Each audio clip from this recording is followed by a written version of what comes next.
think that's you, Vladimir. I don't think I'm recording. Perfect.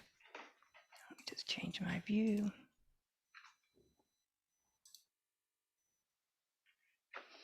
Okay, so as people are still coming in and getting settled, we would like to go ahead and begin this webinar, and we welcome you all tonight, Sunday evening here, I guess afternoon in California, and early morning in New Zealand, where Jean is joining us from. But welcome to All Life is Yoga, and this is a series of programs hosted by the LaGrasse Center here in Fountain Inn, South Carolina. Our center is founded on the integral yoga teachings of Sri Aurobindo and the Mother. And I'm Rade. I am joined by my colleague Vladimir Yatsenko, and we will both be facilitating the panel discussion today. I am also joined by our three esteemed panelists, Jean McElhaney, Vikas Srivastava, and Brant Cortright. And let me take a few minutes just to introduce each panelist. So I'm going to start with Jean. Jean is a licensed clinical social worker and professional counselor. She has worked with people experiencing trauma, anxiety, depression, and grief. And in addition to working with individuals, she also facilitates groups on topics such as mindfulness meditation, stress management, and the transformation of anger, shame, and guilt. So she is also a certified trainer with the Center for Nonviolent Communication and facilitates workshops for cultivating empathy and authenticity, making powerful requests, and also navigating conflict. So Jean joins us, as I mentioned earlier, from New Zealand, where she has lived since 2012, and she has been collaborating with us on our current workshop, Living an Integral Life. So welcome, Jean. Thank you. Vikas is the Director of Employee Relations and Mindfulness at Legacy Early College right here in Greenville, South Carolina, about a half hour away. He has been a professional educator and public speaker for over 20 years with an emphasis on mindfulness, nonviolence, growth mindset, creative confidence, and life purpose. At Legacy Early College, Vikas is instilling the culture of nonviolence, greater self-worth, and vulnerability, and the ability to be present in the classroom. He instructs both parents and teachers in his Being Mindful theory and practices, and has actually been offering his Being Mindful classes at LaGrasse since its early opening in 2019. So welcome, Vikas. And Brant Cortright, who is joining us from California, is a professor emeritus with the California Institute of Integral Studies. He is a licensed clinical psychologist with a private practice in San Francisco, and also has an online coaching and consultation practice focused on brain health, anxiety, and depression. Dr. Cortright is the author of Integral Psychology, Yoga, Growth, and Opening the Heart, as well as Psychotherapy and Spirit. His most recent book was the #1 Amazon offering, Holistic Healing for Anxiety, Depression, and Cognitive Decline. LaGrasse has had the honor of hosting Dr. Cortright on several of our New Perspectives webinars, and we are so very happy to have you back here tonight with us, Brant. So welcome all three panelists, and again, it's just truly an honor to have you as part of this All Life is Yoga program and on such an important topic as compassion. And today, as we talk about compassion, not just compassion for others, but as well receiving compassion from others and self-compassion. So we've asked our panelists to share their perspectives and insights on this topic, as well as how compassion shows up in their personal and professional life. And of course, we're always very interested in any practices they might suggest to help us cultivate a deeper sense of compassion for others and for oneself.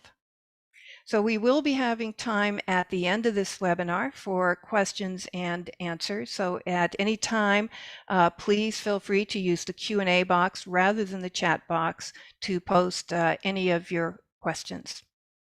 And with that, I'm going to go ahead and Vikas, turn it over to you as our first panelist. Thank you, Rade. Thank you, Vladimir. Thank you to LaGrasse and everyone who makes the center happen. And thanks to everyone who's here. Brant, Jean, honored to be here. Humbled to speak first. I usually prefer to speak after them because just out of respect for their wisdom. But here we are. So let's jump in. Compassion has been an ongoing theme. And I'm going to be honest with my journey.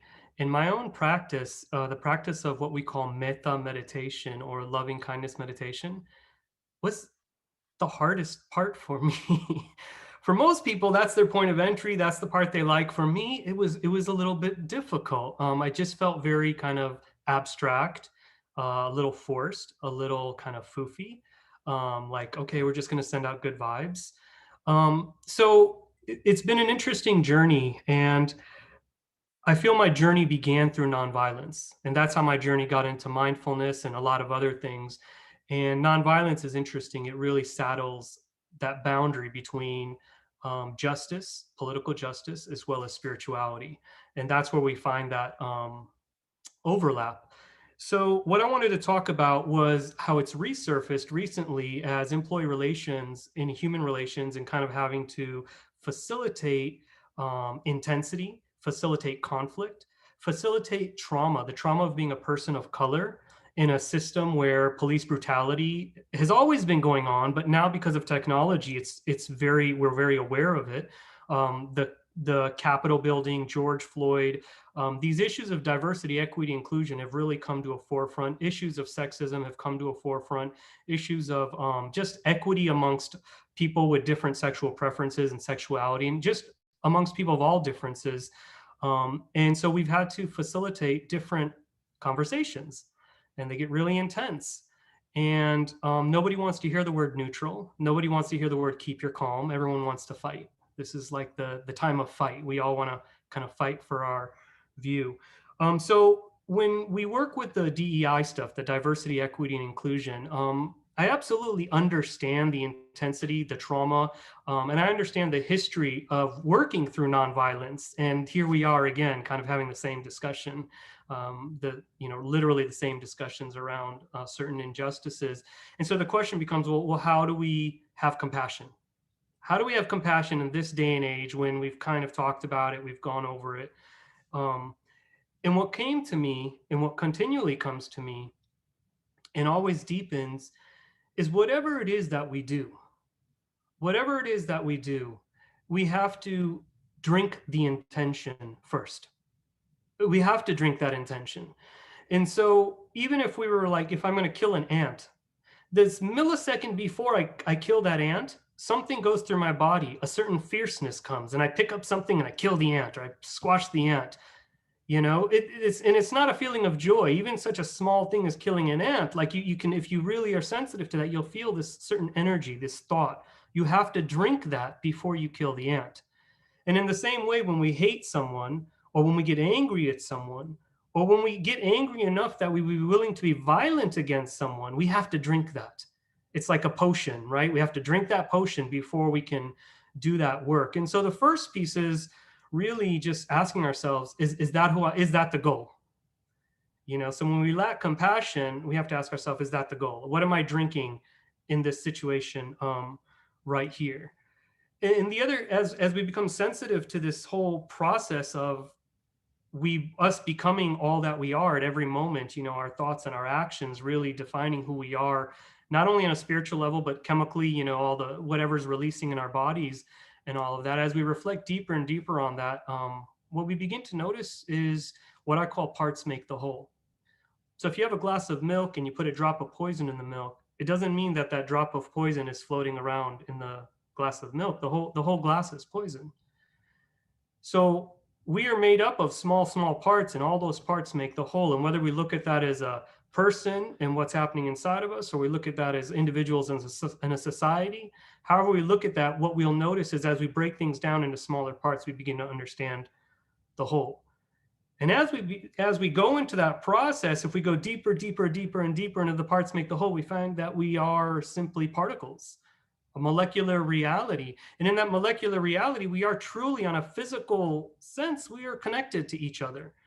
And so what happens is this, what I call this theory of living large, is when we decide to live small. So like we're walking in the street, there's a homeless person and they're looking at us. We're in our car, our air-conditioned car, and there's someone on the street and they've got the sign. We know what's going to happen. This uncomfortable moment. of them holding the sign, us passing them by, and either we don't have cash, we don't want to give cash, whatever it is, no judgment, but it's uncomfortable. And we shut off. We don't look. So in that moment of shutdown, we decide to live small. In that moment of shutdown, the minute I stop feeling my surroundings, I decide I'm going to contract my consciousness. And that's where compassion is actually a practice of expanded consciousness. And this is where I feel nonviolence, kind of circling it back round, is key, because in Sanskrit, we have two words. We have Shanti and we have Ahimsa. One is peace, Shanti. The other is Ahimsa, nonviolence, and they're not interchangeable. Peace, we can find peace by closing our eyes. But nonviolence is very different. When we have expanded consciousness, we're not always at peace because there's trouble in the world, but we connect. And in that connection, we realize that the true nature of ourself, which is the molecular reality, the particle reality, that everything is constantly interchanging with everything else. And I'll stop there. I don't know, we'll leave it at that and let the rest unfold. Sure, and we'll be facilitating some group discussion and Q&A later. But I guess, Vikas, I'm curious, because I know in the last 3 or 4 months you've recently switched to an expanded position at Legacy Early College and into the Human Resource Division, and as Director of Human Relationships or Employee Relationships. How does, just on an everyday scenario with the kids, and I think it's K through 12, how does compassion come through both in working with the kids as well as the instructors and administrators? What have you kind of learned from or experienced or received a new perspective from this position you've taken, as now you're working with these concepts every day in a kind of a real-time scenario? Yeah, no, and I appreciate the work. The work keeps me very, very real. So we're the largest Title I school in South Carolina, and Title I means they qualify for free lunch. So it's a very low socioeconomic community with the highest homicide rate. So, to practice what we practice, it's really put to the test. The essence, I think, of the practice is understanding things are not personal. So I always say I've reduced my entire practice to 2 questions. Why are you taking it personally? And why are you taking it personally? And on the one hand, it's like, well, what they're doing is not personal. And on the other hand, the fact that you took it personal is personal. So let's talk about that part.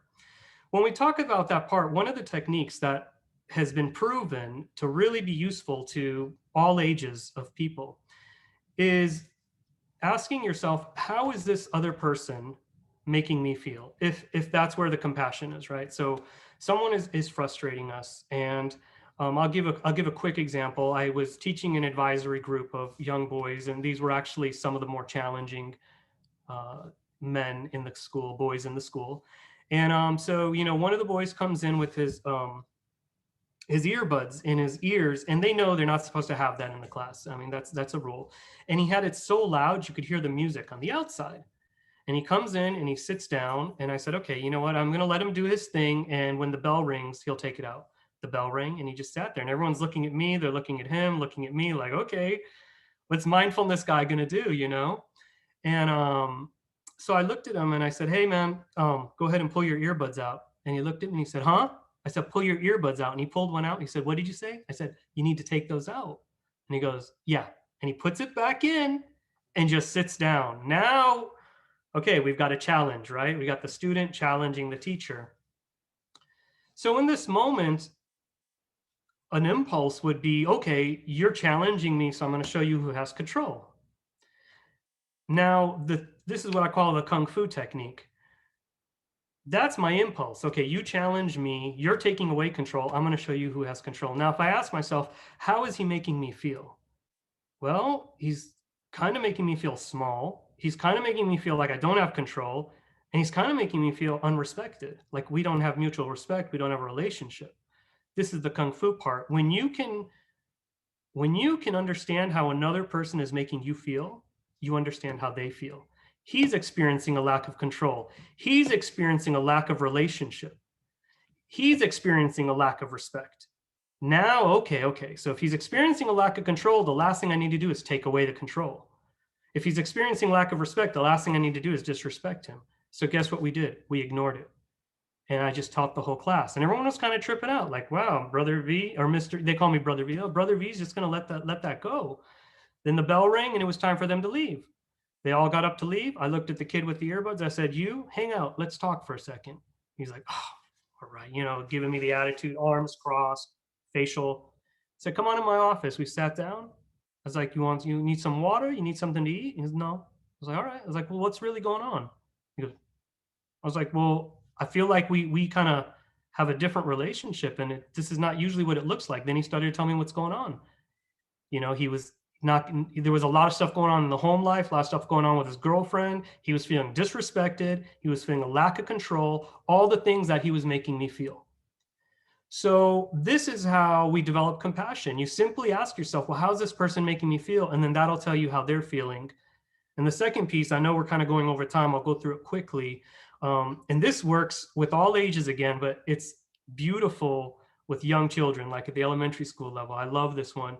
We talk about parts make the whole, but the way we talk about it is we say, what are the ingredients? And so usually what I do is ask them, you know, has anyone baked a cake and, you know, cookies? And everyone raises their hand. And I say, what goes in that cake or cookie? The only thing they remember is sugar. You have to kind of push them a little. Oh, well, I think there was something else. And oh yeah, there was a flour. Okay, what else? Milk, eggs. Okay. I said, so you must have, did it taste like eggs? I said, no. I said, what do you mean? They said it tasted like a cake. I said, but it must have tasted like milk. You put milk in it. They said, no, it tasted like a cake. I was like, oh, I was like, well, I don't like the taste of flour, so I don't think I would like your cake. They said, it doesn't taste like flour, it tastes like a cake. I said, but that's interesting. All those things went in the cake, but it doesn't taste like that? They said, yeah. I was like, huh. I was like, when somebody is angry and all you see is anger, do you think there might be ingredients that maybe we don't see? What do you think are the ingredients of anger? We start talking about it. Loneliness, depression, tired, feeling hungry, argument. All this stuff happens at home. Oh, I was like, and maybe we don't see that because it's like part of the cake. And they go, yeah. I was like, so if someone's angry with you, would you be angry back? And they said, no. I was like, what would you do? They're like, well, maybe they need a hug. Maybe they need to be told they have a friend. And these are real responses that we get back. So I break it down to part, make the whole. One, how is that person making you feel? That's how they're probably feeling. And two, what are the ingredients? That's my recipe for compassion. Perfect. Thank you. Thank you so much, Vikas. And for that example, we were just finishing our Living an Integral Life series, and Jean took the last session on Thursday, and she actually walked the group through this exercise of feelings. What are you feeling? Therefore, what are they feeling? And ignoring the strategy per se, but it's very, very powerful technique, and to hear it in practice and that you're employing it every day at Legacy College, that's wonderful. So it's real applicable in your situation. So thank you so much. And with that, Jean, I'm just going to go ahead and turn it over to you. Thank you so much. I enjoy being in the middle because I can kind of play off of what already came and set the stage for what's coming. And I wanted to say I'm just really have been enjoying this morning, tuning into this quality of compassion and imagining, you know, what's important about it. And I also come to it from many different pathways. So I come to it from psychology, and there's this whole burgeoning field of compassionate focused psychotherapy techniques, and I come to it through spirituality. So I'm also an interspiritual, interfaith ordained minister, and compassion is something that's a value at the root of all the major traditions. And I absolutely come to it through the pathway of nonviolence, through the teachings of Gandhi, through the teachings of Marshall Rosenberg, who came up with nonviolent communication. And that's nonviolent communication, which I will probably call NVC because I'm used to that abbreviation. That's how I'm connected with Lagras. So I will steer my comments in that direction. So when I think about compassion, I think, well, what is this thing we call compassion? And for me, and I think this is the definition, it starts with a kind of a sense of empathy or connection with what's going on with the other person. But it doesn't stop there. It deepens. The calm is the with, calm passion. And then the passion is that energy, that movement that says, I want to help, I want to do something. And all of this is predicated on the idea of interdependence and unity. It's what Vikas was talking about. There's really only one of us here, and we're all parts of this greater whole.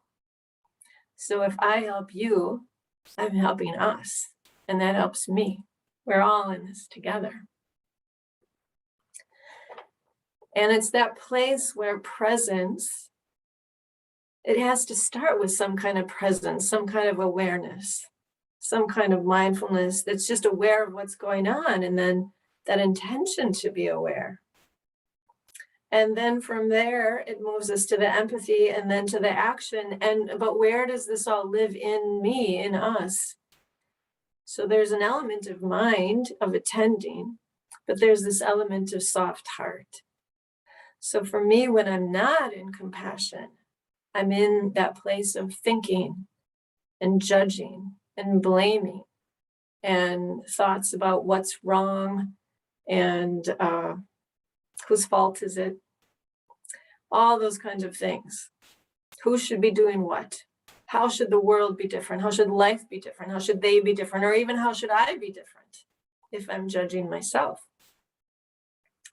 When I move to compassion and I find that sense of connection, that sense of being with, then I drop into soft heart. It's like my heart softens, widens, opens. Something happens in that process. So I want to be with, I want to move toward. What am I moving toward? I'm moving toward the tender places. I'm attending to the tender places. And I'm wanting to I'm moving toward life, actually, right? I'm moving toward that message that life is sending, that something is wanting attention. What is it? All right, so nonviolent communication has these methods, and they're also very related to the steps of mindful self-compassion that Kristen Neff talks about. She actually refers to nonviolent communication in her book about self-compassion. So there's a lot of overlap between them. And it all also affects the brain. You know, when we tune into this quality of compassion, it's good for our brains, our bodies, our hearts, our relationships. So those are the reasons why we do it. But the steps I want to say from nonviolent compassion have to do with, first, what's going on? How do I feel about it? And what am I longing for? Or what am I needing? There are many different words we can use, but what am I needing? What am I valuing here? What seems to be missing can often be that question. So in the example that Vikas gave, there was that quality of respect that seemed to be missing in the field somehow. So once I tune into that, I'm like, oh, that lives in me too, you know? And if I can fill myself up with that quality so that I'm radiating out more of what I want instead of coming from that lack place, I tune into that quality. And then the action part of it is, oh, how can I contribute to that quality being more in the world? What can I do that will mean the world has more respect, that I'm experiencing more respect, or they're experiencing more respect, or whatever it is. So just to recap that, it's awareness of what's going on, the feelings associated with that, the universal needs that connect me with everybody else. We all want things like respect. We all want things like care. We all want to matter and to be seen. And there's a whole bunch of these universal needs, but those are just a few examples. And then what might I request of myself or of other people so that there's more of these beautiful life qualities, there's more of this beautiful divine life energy in the world. So Marshall Rosenberg would say, how can we make life more wonderful? And compassion is a very big part of that. It's a very big gift. And these practices from psychology and from nonviolence and from nonviolent communication all can help us do that. So that process that I went through, that's the practical tool that I can offer, is to go through that process. What happened? How am I feeling? What am I needing? What can I do about it? Or what can I ask others to do about it? And how that might work in my own life. In this present moment, I'll give you an example.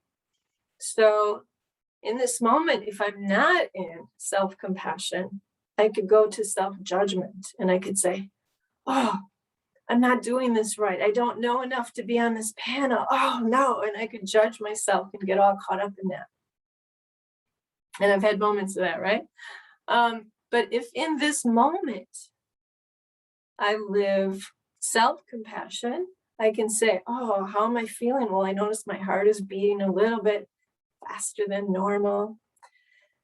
I can drop into that mindful place of being with myself in this. And I can remember that other people feel the same kind of thing. Other people, humanity often feels this sense of anxiety because we want acceptance, we want to contribute, we want to be effective and useful. And when I drop into that, then I can kind of relax and go, okay, yeah, that's what matters to me. How can I contribute? How can I have more of those qualities? Oh, well, maybe I'll give this example.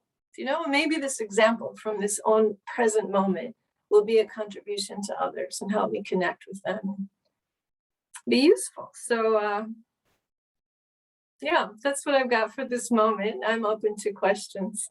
Thank you. Good. Thank you. Thank you so much, Jean. I was thinking nonviolent communication. So communications is both the language or the words that we use, that we speak, as well as listening, right? There's that two components of that communication. And I'm wondering if you could just say a few words about the words we choose to use in situations and how we can use, or what should we use, in what type of words can we use in a more compassionate way. That's not really coming out right. How to be more sensitive to the words that we use so that it's aligned with this inner compassion that you're speaking with, because oftentimes things come out and we don't understand that words have power. So I would be curious to if you could just say a few words about that. That's a great question. Thank you. So the first part is, it's never really about the words. It's really about the intention. Is my intention to connect, or is my intention to correct or to judge or to blame? That's actually more important than any of our words. It's the energy that we bring. And then as far as the words themselves, really it's a practice. It's a practice of learning to attend to, are we using words that are coming from a place of judgment or evaluation? Even, words like lazy, even a word like disrespectful, that's a judgment. That's me making a judgment that you're being disrespectful. And if I abandon all kind of sense that you make me feel anything and I take responsibility for my feelings, and I say, wow, I'm feeling kind of anxious here, or I'm feeling a sense of separation from you, right? I'm feeling sad, actually. I'm feeling sad right now because I'm not experiencing a sense of respect between us. And I'm wondering if we could talk about that. So in terms of being aware of our words, it's a spiritual practice. I find it's a very rigorous spiritual practice of attending to my words. And am I taking responsibility for my thoughts and my judgments? If I have, they come up all the time, right? We're made this way. We have thoughts and judgments. But then can I own it? Can I say, well, this is what I'm thinking, instead of saying it as if it's the truth, you know? So, and in terms of doing that practice, certainly there are lists and lists and lists online about feelings. There are lists of feelings words and lists of needs words, and there are practice groups, and there's all kinds of things. But it just, as a simple way, it's just attending to, am I sharing my thoughts, or am I sharing my emotions, my feelings, and what I'm wanting? And to try to focus more on what we want than on what we don't want. Yeah. Wonderful. I hope that helps. Absolutely. And I just love what you say with about the intent. It all starts with the inner intention, because we all are compassionate beings by nature. We're born that way. We have that within us. It's deep within us. It's part of of who we truly are. And so connecting with that inner compassion first is required before we can express it, and words come after that connection happens. Good. Thank you, Jean. Very nice. And Brant, I'll just turn it over to you now. Okay, thank you. And thank both of you. I appreciate just how you are sort of setting the table here. It's very rich. So I'm going to talk about compassion from three different perspectives: from the perspective of integral yoga, from the perspective of psychology, and from the perspective of neuroscience as well. And I can only just scratch the surface here. I guess that's all we can really do in an hour or so. This is a pretty deep subject. So first of all, what is compassion? Right? We talk about it as if we really know what it means. It's really the process of getting another person's suffering and wanting to do something about it, right? It's coming into the passion of somebody else. So it's empathy on the one hand, but empathy is just getting what somebody else is feeling. The desire to really do something about it, to really get their suffering and do something about it, is something in addition to empathy. And I think of that as coming out of some kind of caring. I got a call on my machine, sorry. That comes out of some kind of love, some kind of caring for the other person. So it's a combination of both empathy and love together. And that's what happens when in integral yoga, we open the heart, right? In integral yoga, much of the practice is about opening the heart, because behind the heart chakra is what Sri Aurobindo and the mother called the psychic being, or the evolving soul. And this evolving soul is this fount of light and love and peace. And compassion is simply part of the spiritual bounty which comes as we open the heart. Now, in psychology, compassion is experiencing kind of a moment. Mindfulness has come into psychotherapy in the last 20 years or so, and now, as a kind of secondary part of that, compassion is coming in. So we want to have our clients have a compassionate relationship with themselves, as well as other people, but certainly with themselves, because how we relate to ourselves determines how we relate to other people. If I'm really critical of other people, it's because I'm pretty critical of myself. If I'm very loving towards myself, I'm going to tend to have loving relationships with other people. So in that process, it's important to be able to feel. Vikas, you talked a little bit about how it was hard to start off, and I think for many people it is. One of the things psychology has discovered is that in the process of wounding, to defend against that early childhood wounding, we all dissociate to some degree. We move into a mental space and we reduce our feeling capacity. And one of the things that psychotherapy does, or tries to do, is to expand our capacity for feeling. And that means tuning into our bodies, right? That the right brain and the left brain process feeling very differently. The left brain, the dominant hemisphere, processes feeling in terms of a narrative, in terms of words, in terms of a story.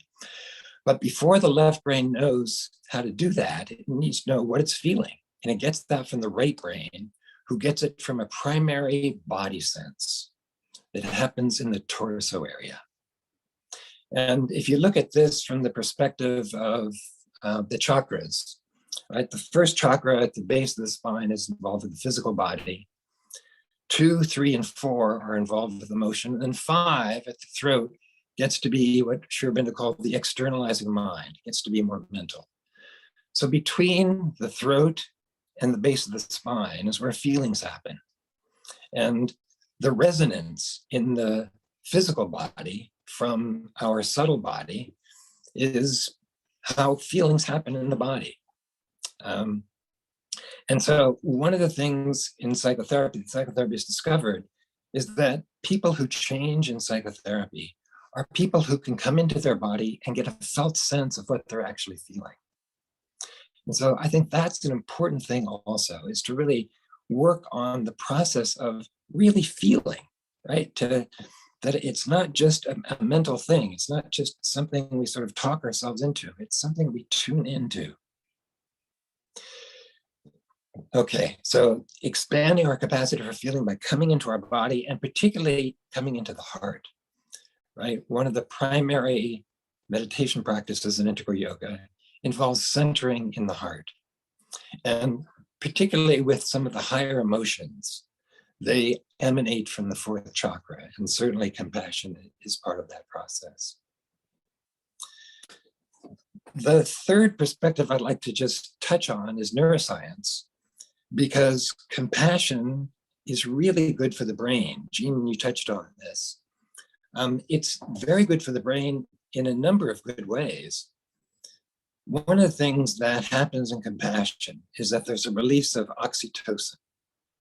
And oxytocin is anti-inflammatory, it boosts immunity, and it's highly neurogenic, meaning it increases our rate of neurogenesis and our rate of neuroplasticity.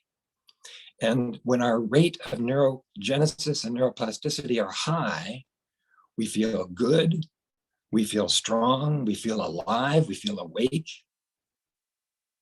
When our neurogenic rate slows down, we feel more anxious, we feel depressed, we get brain fog, and we are much more likely to be reactive and non-compassionate.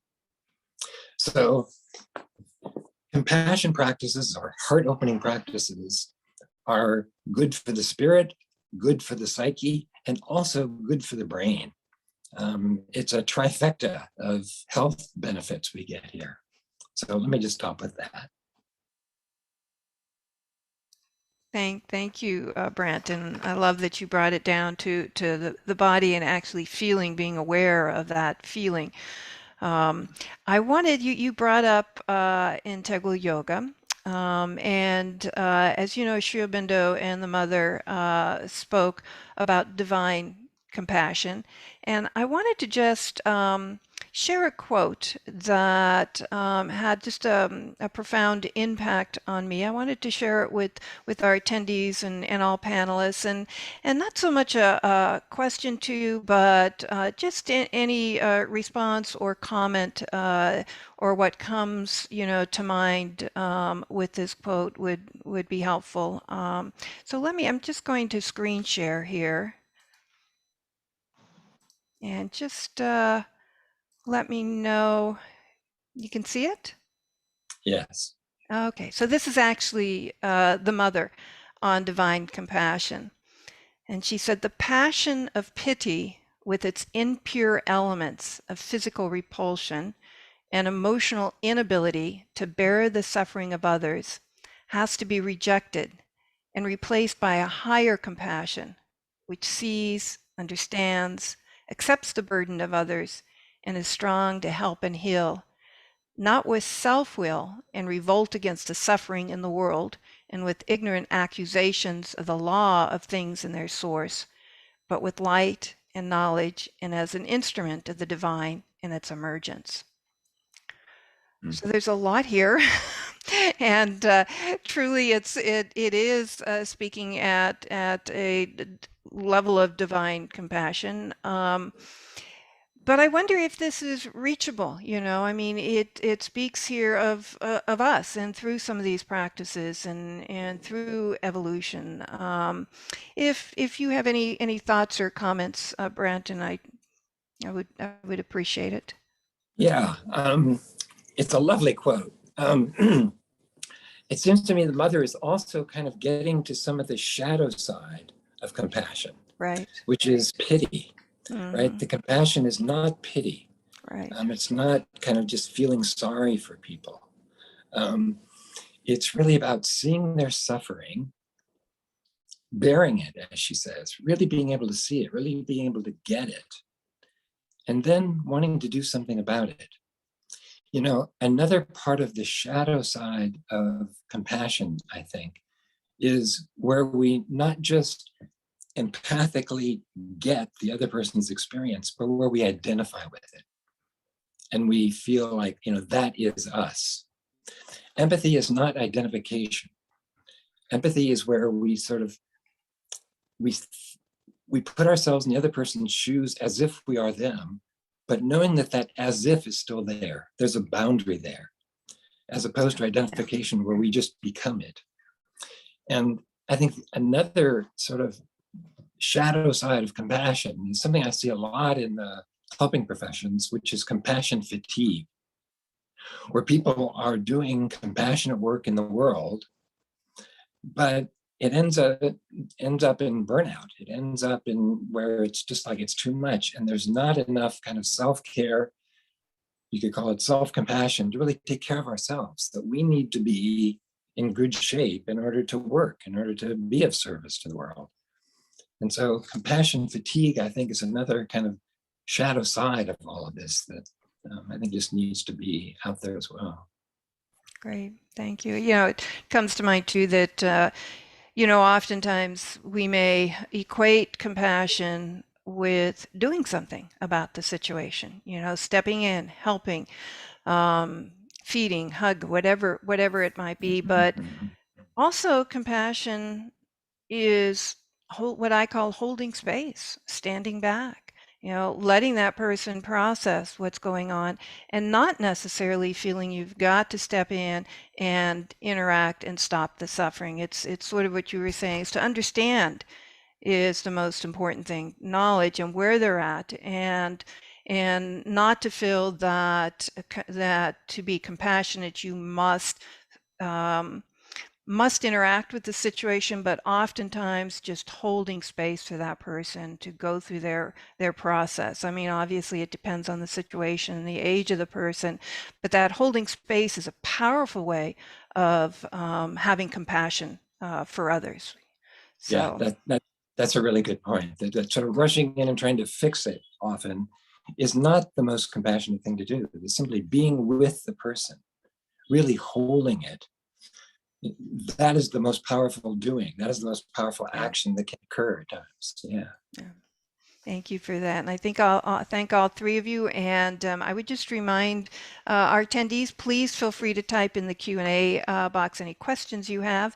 And I'm just going to turn it over to Vladimir, that's just going to open now our general discussion. Vladimir? Can I comment on the, oh, sure, on the absolutely. quote? Sorry. I just wanted to say that I see a parallel there with that quote and the nonviolent communication, which is rather than revolting against suffering, that would be focused on what we don't want. We want to move toward what we do want. And the flip side of the compassion fatigue is compassion satisfaction. And there's this whole field of post-traumatic growth. And this whole idea that it helps us when we can embody compassion. And it's good for our bodies, it's good for our relationships, but I also wanted to bring in it's good for social change. Because I can look at some issue on the news about refugees or about all kinds of stuff. And I might first need compassion for myself about how overwhelming it is. And I might also feel compassion for the people in that situation and be moved to help in some way. So the compassion operates within myself, between me and other people. And it also operates as a foundation for social change to help the whole world. So I just wanted to bring in Thank all you. that other Absolutely. levels. Thank you. Yeah, very, very nice. And sorry I didn't give you space there initially. I don't know, Vikas, if any comments there at all or thoughts. Yeah, I would one, I have two things to say. One, I would love to hear Brant's I want to know, what is the difference, if there's a difference between compassion and nonviolence? Because it seems like what we're saying is it's kind of the same. Like, we're seeing something and we're doing something about it. That's the whole piece of nonviolence. And the other question that I'm going to throw out there is, how do we recognize suffering? When we're talking about being compassionate, and my question is, how do we recognize suffering? When people have privilege, whether it's skin color or gender or any type of privilege, they actually don't see the suffering, and then they become aware of the suffering. And somehow, in my experience, people are able to be compassionate when they can relate to the suffering. So say we're talking about refugee children, and it's like, well, I'm not a refugee, I don't know what it feels like, and they're not following the laws. And then we say, well, what would it feel like if your child was taken away from you and put in a cage? Oh, so then, and then also, like, sometimes something happens and I feel on a spiritual level that the things that are coming in my way, asking for my compassion, is my own path to liberation. It's an opportunity for me to now face something that I need to almost liberate myself from, because I recognize it, because it's in me. That's why I recognize it, because it is me. If it wasn't me, then I won't recognize the suffering. So anyways, I would love to hear, how is compassion different from nonviolence, and how do we recognize suffering? From the perspective of integral yoga, as I read Srivastava, Srivastava believed that nonviolence was the preferred way to go, if at all possible.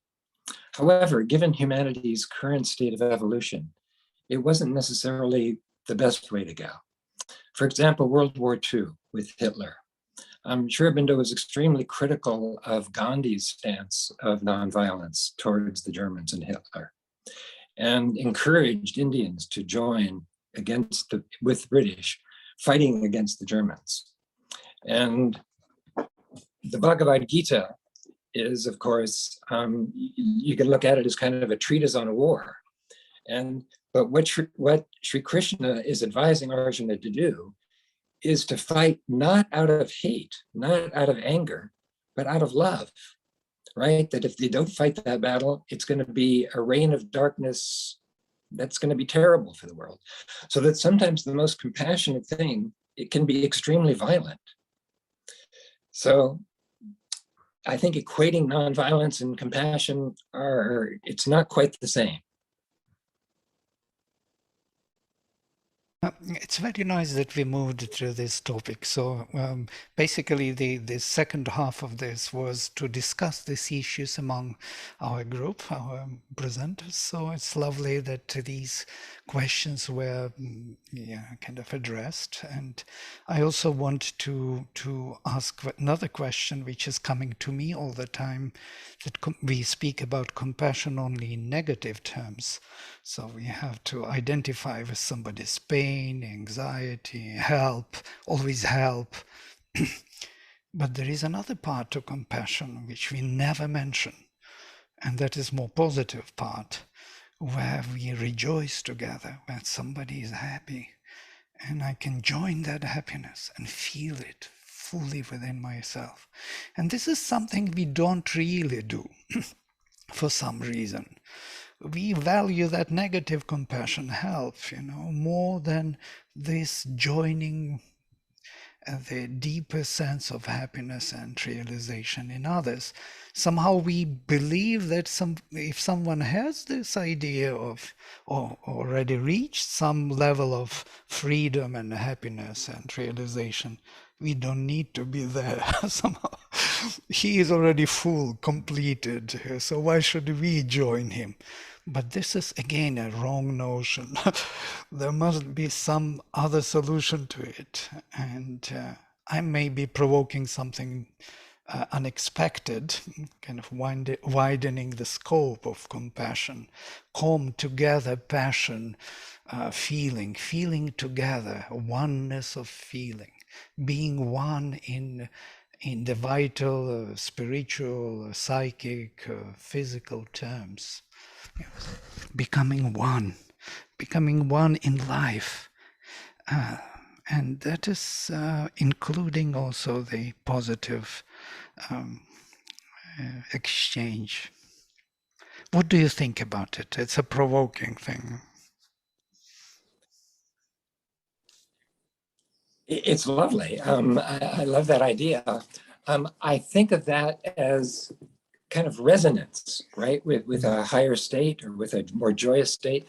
Just my understanding of the definition of compassion is that it is really feeling into another person's suffering, that it, by definition, is about pain and suffering and wanting to do something about it. And that it would be a different word or a different concept to think about participating with joy or pleasure or beauty or something like that. But this idea of resonance and being able to kind of, and empathy also, of getting somebody else's experience and kind of participating in that. It's wonderful. But just in my understanding, it's different than what compassion is. Yeah, definitely. It's used totally differently. And Jean was kind of giving this kind of idea of being positive, and also Vikas started with this: whatever you see in others, you feel in yourself. They have, it's like mirroring, you know, you feel that they project onto you this disrespect, that they lack it, they're looking for it. So here, this idea of becoming positive and filling it with positive, this is only proactive, but we don't have it kind of reflective yet. We are not kind of joining the party of joy easily. Oh, do you know, I actually want to say that I resonate with what Brant said, that I experience compassion as starting from that place of attending to suffering and wanting to alleviate it. And then from there, though, how do we alleviate it? We focus on what we want to see more of, right? We focus on that which we long for. And I'm resonating with what you're saying about, yeah, let's join in the joy party, or let's join in the gratitude and the celebration party. And for me, that has more to do with empathy than with compassion per se. And there are certainly practices in NVC, in nonviolent communication, where we practice empathizing with what's going well. And we might make a request to have someone empathize. And how does it feel that I'm celebrating with you? And by tuning into the needs or the values or the longings that are met and satisfied, we amplify the joy. So I'm a big fan of joining with what's going well and celebrating that. Again, that too is good for our bodies, our hearts, and our brains, and our world, to have more of that. To me, that's more on the empathy end, though, than on the compassion end. How is that to hear, Vladimir? Wonderful. I know that the problem here also lies in that to really generate true joy is quite difficult. Yeah, we can try to generate some kind of compassion, rather negative association, helping association, pity, or it's easier for us than to really be truly joyful with somebody who is, in this sense, is in joy. There is some problem, psychological, a deeper problem, maybe. Well, it seems to, and I know Vikas, you want to say something, but you know, when you're speaking of this, Vladimir, maybe what it is just having a true understanding, maybe that joy is just a full appreciation of where that person's at and what they're going through. I can get there. I can get to that true, an appreciation through an understanding, whether that understanding is a higher a spiritual level or a deeper spiritual level. And perhaps that brings joy, and perhaps that would emanate out and have some resonance with an impact on the person. But anyways, I'm not part of the panel, but it came to mind, and I'm going to turn it over to Vikas, who is on the panel, and let him comment. I'm so glad you spoke up, Radhe. It's always awesome to hear from both you and Vladimir. And what's coming to me is perhaps this is kind of the bridge that we need to hear, because when we talk about diversity, equity, and inclusion, what we're talking about is giving something to a community of people who have not been heard, who have historically not had a voice. And can we celebrate their success now? Because a lot of folks are seeing this as a threat. They're seeing it as a threat that women, all things being equal, if women were to be given a preference, or if people of color were to be given a preference, or if someone with a different sexual preference were to be given a voice, can we celebrate that? Can we celebrate, wow, you have not had a voice for so long. It's so good to hear you speak, because sometimes those voices seem aggressive. Sometimes they seem loud. Sometimes they seem overpowering. And maybe it's just because we're not used to hearing them, or because they've been quiet for so long. So when you speak, I feel like that sounds like, to me, the bridge of actually where we do need to go, where we need to celebrate and have compassion for historically silenced voices that are now getting a voice, versus saying, wait a second, are they taking my space? Are they taking my voice? And in all of that, I would say it sounds like jazz, because in jazz, when a musician takes a solo, you have to have compassion for them.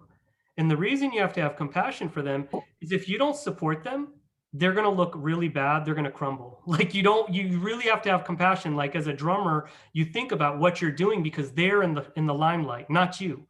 And there's a certain level of and sometimes they might fall, or they might flaw, or they might make a mistake, or they need help. And you have compassion to shine them even more. Like, you're shining, and I understand where you're at. And here, I'm gonna throw a little bit more your way. I'm gonna support you. So I appreciate the conversation, and I do think there's something to be said about this new idea of social equity and having compassion for these people who are historically silenced, and the sense that some folks feel that that's a threat, or that's taking away from them. Can I just add that, Vikas, I really appreciate the sensibility you're bringing to this whole area. To once again quote Sri Aurobindo, he has this wonderful quote, unity in diversity, right? There's unity and there's diversity. They're both together. And in the diversity conversation, often the unity gets lost, right? It's to solve this problem, it's going to require a spiritual orientation here, because we need both sides of this. It's like in postmodernism, in spirituality, there's the one, right? And for the purposes of the play, the one becomes two, and out of the two, we get the many. And postmodernism starts with the third step, just the many, and skips the other two. And so if you go from there, you just get more and more, you get more and more fragmentation. There's no way. It's like you need to have that, you need to have both poles to the whole thing. And so I just really appreciate the consciousness you're bringing to this work. Yeah, it's very beautiful. Thank you all for your reflections and thoughts, deeper thoughts on compassion.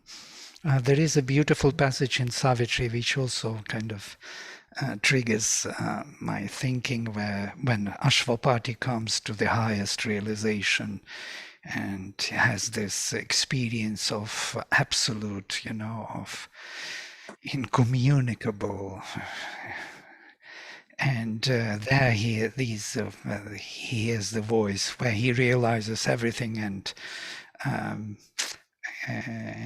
stillness, this absolute incommunicable, which is meets a sheer self-discovery of the soul. This is the highest one can have.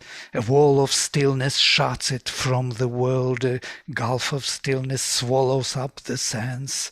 And where everything is already realized, and where he is done with birth and death and work and fate, says Sri Aurobindo. And then he hears the voice O soul, it is too early to rejoice. And there is the whole passage, very beautiful, which I will not read, but there is one passage which is always coming to me back on this topic. Only the everlasting no has neared and stared into thy eyes and killed thy heart. But where is the lover's everlasting yes? That was never realized. That everlasting yes was not realized.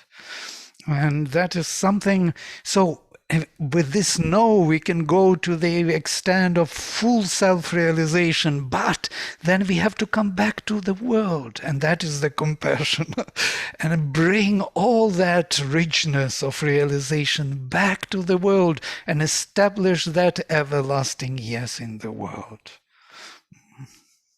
This is the highest vision of compassion for me, so to say. And of course, there is a long way to go. And our preference is for negative compassion because we deal with it every day. There is nothing else yet. But once we are there, there will be another passage. Beautiful. I think, you know, on a general level, once we begin our own process of observing that, it's truly an unraveling, a karmic unraveling, just an unraveling of our spiritual being, whether we believe in multiple lives or just spiritual evolution. Then we have compassion because everything that anyone else is doing is simply an unraveling. Like everyone is unraveling their own karma. Everyone is working towards their own happiness. Even when they're making others miserable, they're really trying to find their own happiness. I mean, they're unraveling their own karma. And if we can see it from that light of, you know, and a big part of this that we actually haven't talked about is not taking things personal. When we take things personal, it's a challenge to be compassionate. So on the one hand, it's like, I'm compassionate because I identify with your suffering. On some level, I have to identify because otherwise I wouldn't recognize it. But on the other hand, it's not personal. Your suffering is your suffering. And actually, we did talk about it, right? I think Jean had said when we really own our own feelings, I feel the way I feel because of me. I make these choices. And when everything you're doing is all you. It's not about me. It's all about you. You might be taking it out in my presence. I might be, you know, you want to make it about me, but it's not about me. We're just all unraveling. We're all unraveling. And sometimes that unraveling one way starts to unravel very quickly in the other way, but there's just compassion for that spiritual journey and evolution. So I'm aware that we're past the hour. I have a couple comments and I can hold them or I could speak. I just want to check with Please, either. Jean, please, go ahead. Okay. So I want to, yeah, I mean, what's my suffering is my suffering and what's yours is yours. And the place we bridge is on the level of the universal needs, that we all want the same things, but we run into conflict with our different ideas about how to meet those needs. So we all want health and well-being. And one person's idea about how to nurture health and well-being is to be vaccinated. Someone else's choice is not to be vaccinated. But when we have these fights about vaccination, it's like, bam, bam, you know, fights, me against you. When we can come to the level of the universal needs that we share, then we realize, oh, we're in it together. We're back in that place of common humanity, and I can have more compassion, more listening to you than if I am stuck on that level of the strategies. So that's one thing. And the other thing I wanted to mention is to go back to the joy, which is Marshall used to talk about things in a very provocative way. And he would say phrases like, let's learn how to enjoy the jackal show. And the jackal is the word that he gave to violent language, labeling language.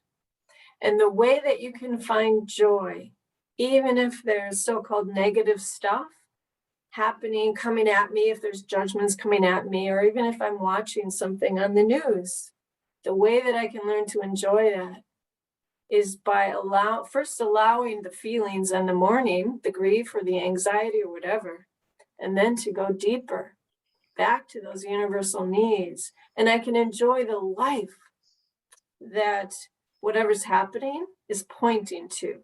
So even if it's an expression of disrespect, I can enjoy the life and that quality of respect.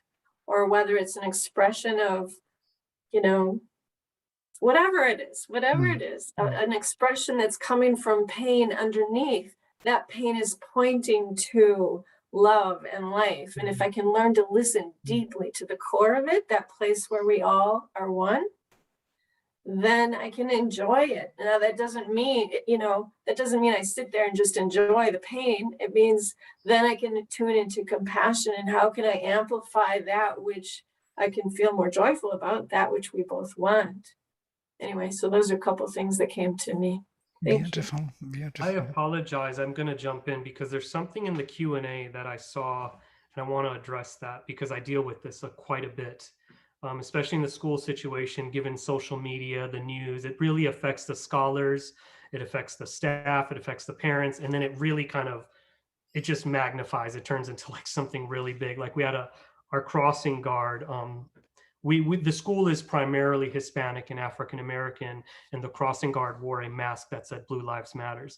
Now, if you understand where Blue Lives Matters come from, it was a response to Black Lives Matters, and it triggered a lot of people. So there's a lot of this stuff that just kind of all of a sudden explodes and leads to violence. It leads to a lot of problems. If your question is, there's all this stuff going on in the news media, the president's making a speech, all of this stuff, then I'm going to go to my, very amateur knowledge, especially amongst the experts here of just trauma, that at some point, and when we talked about like having, what is it, compassion, whatever, when you have too much, like people who are doing the work. What was it? Fatigue. So there's all sorts of fatigue. And I think you don't need to know everything that's going on all the time. Like this is kind of part of the disease, because social media and the news cannot report on everything positive. Because otherwise we've been here for 60 minutes. So we have like every minute there was something positive. The fact that we're all here together and alive and breathing. I mean, I don't know how many infinite positive things happened. I couldn't report on it. But I guarantee if the internet crashed, we would report on that one negative piece, because that's just one negative thing that kind of broke this series of positive events. So it's up to us to really know our threshold. And what this reminds me of is dealing with narcissistic relationships. Family members who are narcissistic and having compassion for them. This is a whole other topic. You have to know your threshold. And it's sometimes you do have to turn off. It's enough. You've had enough. You turn off the TV, turn off the social media, and go do your practice, whether it's an instrument or it's working with friends, gardening, cooking, yoga, whatever your practice is, you have to know your threshold. And if you're recognizing that you're beyond threshold, you're already well beyond threshold, because you only feel it when you're well beyond it. The subtleties have already been giving you the different hints. So that's my response to that, is know your threshold, know when to turn off, and know when to fill your cup back up. Because again, the way you treat yourself is the way you're going to treat others. And if you get full of anger, resentment, and that's all that's, when that's all that's going to spill out of your cup, because that's what your cup is full of. So you got to keep the love, you have to keep the peace, and do whatever it takes. And sometimes that does mean turning the world off and going back to your practice. That's my opinion, at least. Thank you, Vikas. Thank you. Some last words on compassion. This was such a beautiful panel and unbelievable. I learned a lot. Thank you, everyone, for those beautiful sharing thoughts. How to come together. This is the question of human unity, basically, and these 3 steps of Vishnu. The first is family, first step, second nation, where in the nation you recognize the same family relations with people you do not know through culture, word, history, land. You have common grounds to share, and your soul can communicate with others directly with love. And then the final human unity, where it doesn't matter, where all the diversity is accepted as a joyful addition to this everlasting joy. So it's a big progress we have to make still. He's waiting for us. And if you have last words on this, please let us then round up with this, our panel.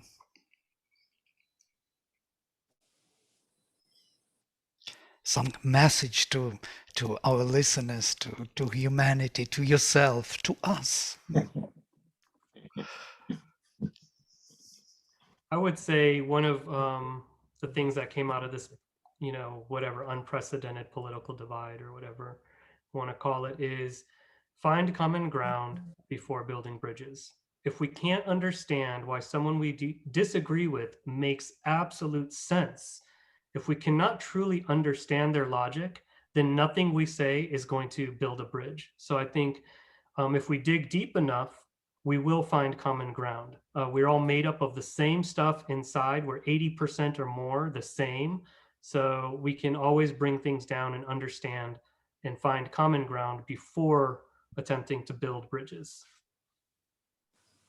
And I would say compassion helps us get there. It helps us find that common ground and be curious about why your strategy is so different from my strategy when we actually want the same things. And my closing words are just, I hope that in this moment and for the rest of the day, each one of us can practice compassion for ourselves and for whoever we encounter. May we live it today. Thank you so much. Yeah, I'll just add to that there's compassion outwardly, and there's also compassion inwardly to those hurt, ashamed, difficult parts of ourselves, painful parts of ourselves. And if we can have compassion and a kind of loving holding of those parts of ourselves, if we can heal ourselves in that way, it then becomes more easy to heal outwardly. Beautiful.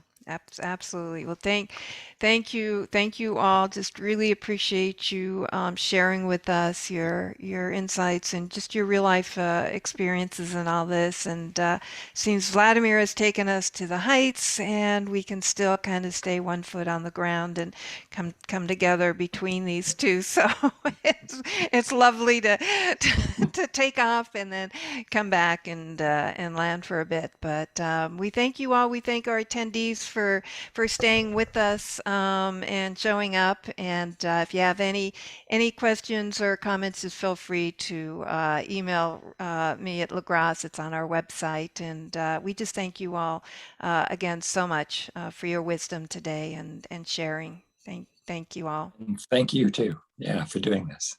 Well, Namaste. Namaste.